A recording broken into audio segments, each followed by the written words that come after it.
স্বামী তো তালাশ করে ভাই কি কন আছে নাকি রকম স্বামী তো তালাশ করে ভাই না দেখলি তোর কত বড় কপাল ভরা তুই বিশ্বাস দেখোস না ভাই। কোন ভক্তে যদি গুরুর পরীক্ষা করবার যায় তাহলে গুরুগিরি থাকে? সারাটা জীবন শুনে এলাম ভাই সুলতান ভাই গুরুরাই ভক্তের পরীক্ষা করে, যে করে আমার স্বামী করি তার সর্বনাশ, তারপরে যদি না ছাড়ে পাস ওরে করি ঘরের বাস, তারপরে যদি না ছাড়ে পাস ওরে করি দাসের বাস, তারপরে যদি না ছাড়ে আমার মালিক কয় আমি নিজেই হয়ে যাই তার দাস। যে মানুষটাকে দেখলে দুনিয়ার কথা ভুল করে যায়, আল্লাহ রাসূলের কথা মনে পড়ে যায়, যে মানুষটাকে দেখলে আমার মরণের কথা স্মরণ হয়, যে মানুষটাকে দেখলে আখিরাতের কথা মরণ হয়, ওই মানুষটাই অবশ্যই অবশ্যই আমার গুরু হতে পারে। যে মানুষটাকে দেখলে আমি নিজেকে নিজে হারিয়ে ফেলি, যে মানুষটার মাঝে আমার দীনবন্ধুর দেখা নিয়ে এই প্রেমের জায়গায় কোন দলিল লাগে নাকি রে বাবা? না না, যদি যুদ্ধ করতে যান, চ্যালেঞ্জ করতে যান, অনেক দলিলের প্রয়োজন হয়, কিন্তু প্রেমের জায়গায় কোনো দলিল লাগে না।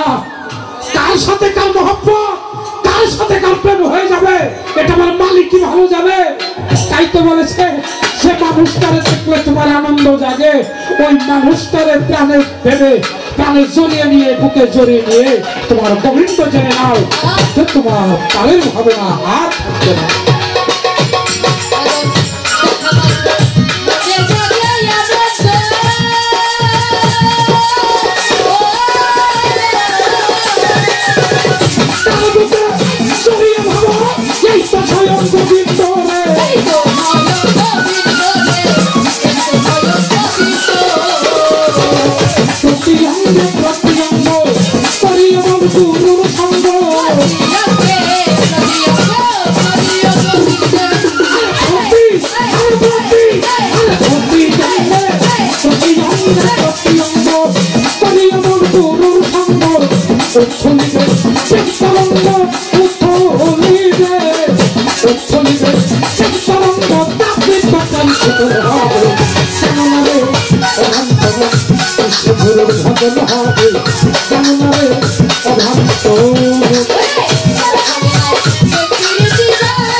আপনারা প্রতিদিনের একটা জিনিস দেখছেন না বাবারা, হ্যাঁ, বাংলাদেশের দুইজন শিল্পী, একটা হলো কারে বারেক বৈদেশি, আর একটা হলো সুনীল কানার।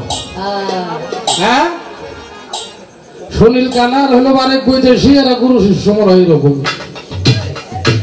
আচ্ছা, আমি কি নিয়ত করা পারি না আমার দয়াল রানী, আমার যে কোনো একটা ব্যাধি হয়েছে, যে কোনো একটা মানত করলাম, আমার এই ব্যাধিটা যদি সারে আমার দয়াল আমি 5 মণ দুধ গোসল করাবো, আমি কি নিয়ত করতে পারি না?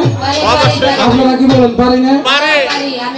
এখন আমার কেরা দুধ গোসল করাইলো অনেক ভক্তবৃন্দ, এর মধ্যে দিয়ে যে কোনো একজনে ফেসবুকে ছাড়লো, এটা ছাড়তে পারে না? এগুলো নিয়ে তারপর আপনারা জানেন বর্তমানে আমাদের বাউল গানের অবস্থা। হ্যাঁ, নিজে গোটা নিজেরা যদি আমরা শেষ করি, নিজে গোদুর নাম যদি নিজেরা উঠাই, আমার তো একটা কথা কইছে বাবা, কখনো নিজের সুনাম করতে যাইয়া অপরের পাছার কাপড় উতলা করা যাবে।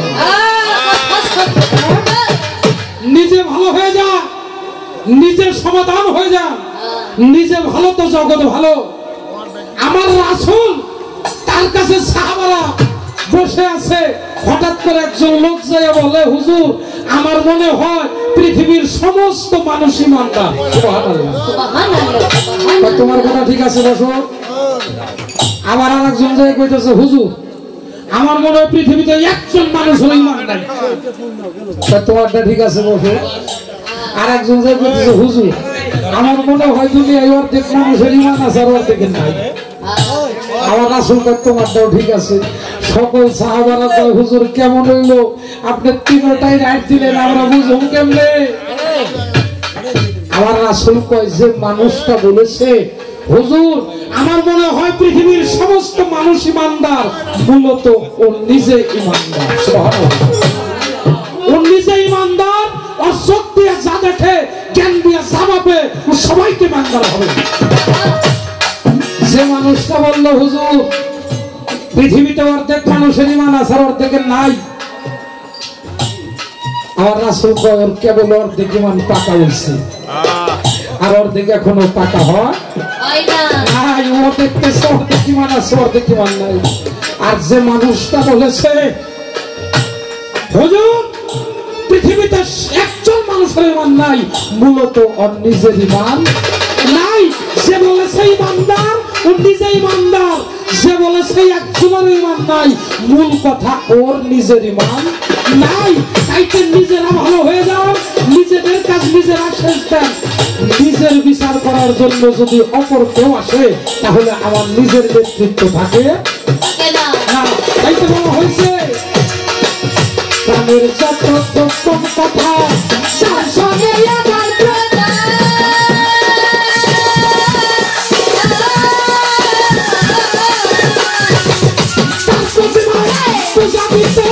লাগে মনে ভেদবি জানবে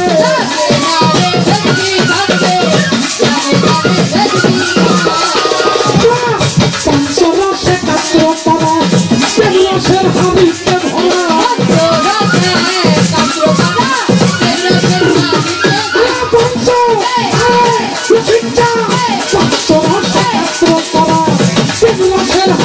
ভরা বললো বলে পয়সা যারা বললো বলে বললো বলে পয়সা যারা চিন্তা বলো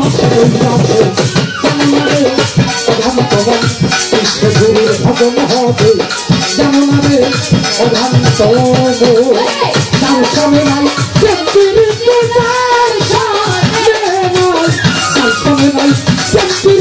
তার কোথায় জীবন বসবে গুরুর ভজন হবে যেমন আরে অধান্তম গুরুর ভজন হবে যেমন আরে অধান্ত গুরুর ভজন হবে যেমন